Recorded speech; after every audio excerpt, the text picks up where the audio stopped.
సరే ఇప్పుడు సినిమా జర్నలిజంకి వచ్చి ఇన్ని సంవత్సరాలైంది. ఆ.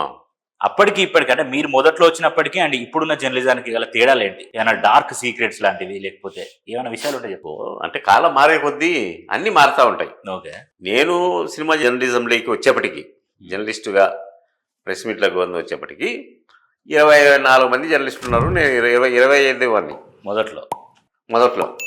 నా తర్వాత వాడు సురేష్ కొండేటి అనే సంతోష పత్రిక వాడు 26 మంది అనుకో. అయితే అప్పటికి ఇంకా మద్రాసు నుంచి సినిమా పరిశ్రమ మొత్తం ఇక్కడికి రాలేదు. ఇక్కడ షూటింగ్ జరుగుతున్నాయి. మద్రాసు నుంచి వచ్చే జర్నలిస్టులు కూడా రాలేదు. అప్పుడు మాకు బ్రహ్మరథం పట్టేవాళ్ళం. చాలా గౌరవం ఉండేది, మామూలు గౌరవం కాదు. బషీర్బాగ్ ప్రెస్ క్లబ్ నుంచి అన్నపూర్ణ స్టూడియోకి రావాలంటే వెహికల్ పెట్టేవాళ్ళు.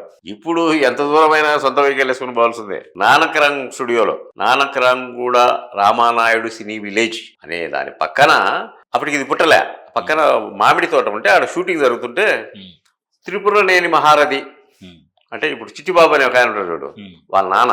వాళ్ళ నాన్న సౌందర్యతో సినిమా తీశారు వాళ్ళు, రైతు రాజ్యం అని ఇలాంటి సంథింగ్. అవును. ఆ సినిమాకు ఇక్కడి నుంచి వెహికల్ పెట్టి అవుట్డోర్ తీసుకెళ్లారు.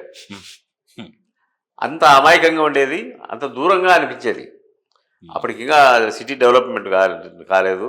అంటే మట్టి దారులు, అడవి. ఇప్పుడు జయబేరి ఎన్క్లేవ్ ఉంది కదా, మురళీమోహన్ కట్టింది, అది సిసి స్టూడియో. అది ఆయన రామారావు గారు అనే ఒక ప్రొడ్యూసర్ ఉన్నాడు కదా, అయింది అది. అక్కడికి మేము పోవాలంటే ఒక వ్యాన్ వేసుకొని ఆ వ్యాన్ ఇట్టబడి గుంతలు మిట్టల్లో పోయేది. ఇప్పుడు అసలు హార్ట్ ఆఫ్ ది సిటీ అయిపోయింది అది. ఎన్విరాన్మెంట్ గురించి మనం అంటే అది సినిమా జర్నలిజంలో ఏముంది, అప్పటికి ఈ కవర్ సంస్కృతి ఉండేది కాదు, క్యాష్ అంత ఇచ్చేవాళ్ళు కాదు.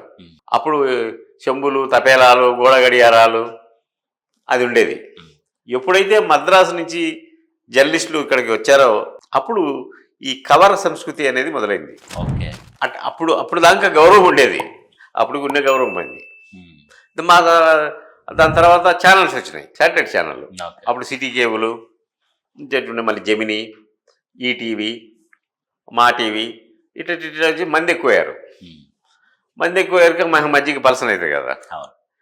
దాని తర్వాత వెబ్సైట్లు ఇంకా జనం అయ్యారు, 100 దాటినాయి. మళ్ళీ ఇప్పుడు యూట్యూబ్ ఛానళ్ళు లెక్కలేనన్ని. ఇప్పుడు ఎవరన్నా ప్రెస్ మీట్ పెట్టి భోజనాలు పెట్టాలంటే ఒక మధ్యతరగతి కుటుంబంలో పెళ్లి చేయొచ్చు, అంత ఖర్చు అవుతుంది.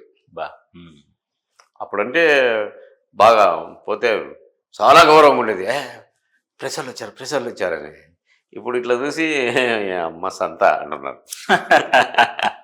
అంటే కాంపిటీషన్ చాలా మంది ఎక్కువయ్యారు.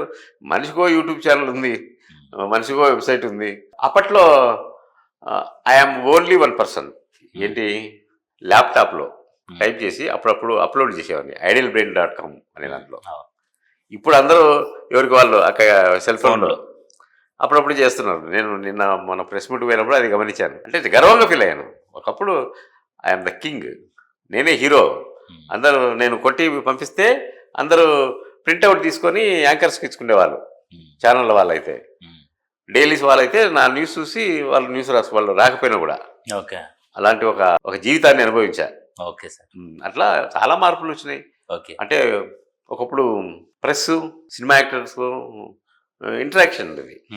మేము ఉదయం ఆఫీస్కి వెళ్తానే, అంటే శివరంజని వాటిలో పత్రికల్లో పనిచేసినప్పుడు ఆనంద్ సినీ సర్వీస్కు అప్పుడే ల్యాండ్ ఫోనే కొట్టి ఈరోజు ఎక్కడ షూటింగ్లు ఉన్నాయి ఎక్కడెక్కడ ఉంటే మెయిన్ యూనిట్ ఇదే కదా.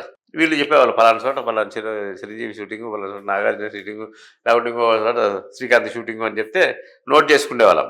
నోట్ చేసుకుని డ్యూటీలు వేసుకునేవాళ్ళం. కవరేజ్కి వెళ్ళి ఫోటోగ్రాఫరు, రిపోర్టరు బండి వేసుకొని పోయి పోతానే వాళ్ళు మేము పలానా పత్రిక నుంచి వచ్చామంటే రండి అని ప్రొడ్యూసర్ మాట్లాడేవాడు చాలా మర్యాదగా, డైరెక్టర్ మాట్లాడేవాడు, హీరోయిన్లు, క్యారెక్టర్ ఆర్టిస్టులు అందరూ మాట్లాడేవాళ్ళు సినిమా గురించి. అంత గౌరవం ఉండేది. తర్వాత జనం ఎక్కువయ్యేపటికి ఆ కవరేజీలు పోయినాయి. ప్రెస్ వారిని ఇంతకుముందు అన్నపూర్ణ స్టూడియో పోతే బండికి ప్రెస్ అని ఉంటే గేటు తెలిసి సార్ అనేవాడు.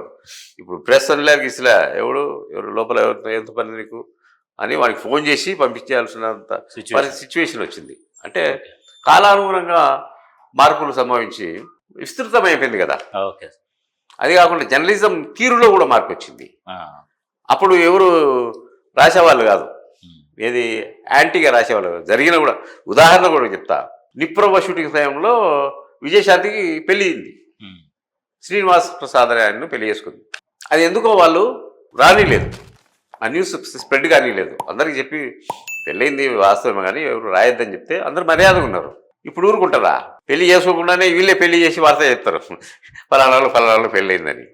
అట్లా మీడియా విస్తృతంగా పెరిగిపోయి విస్తృతంలో ఇవన్నీ చాలా కోల్పోవలసి ఉంటుంది. ఇప్పటికైనా ఒక ఇంటరాక్షన్ ఒక హీరోతోనో డైరెక్టర్తోనో మాట్లాడాలంటే మా తరం వాళ్ళు మమ్మల్ని గుర్తుపడతారు కాబట్టి, అంటే మేము వాళ్ళు ఒకటేసారి ఎదుగుతూ వచ్చినాం కాబట్టి గుర్తుపడతారు. కానీ ఈ కొత్త జనరేషన్ వీళ్ళను అసలు అంటే ఇంకా ఏదైనా మేము పలానా పత్రిక అని పేరు చెప్పుకోవాల్సిందే. అంతేగాని ఇప్పుడు అంత ఇంటరాక్షన్ లేదు. చాలా మార్పులు వచ్చినాయి జర్నలిజంలో. Thank you sir. Thank you. మంచిదండి.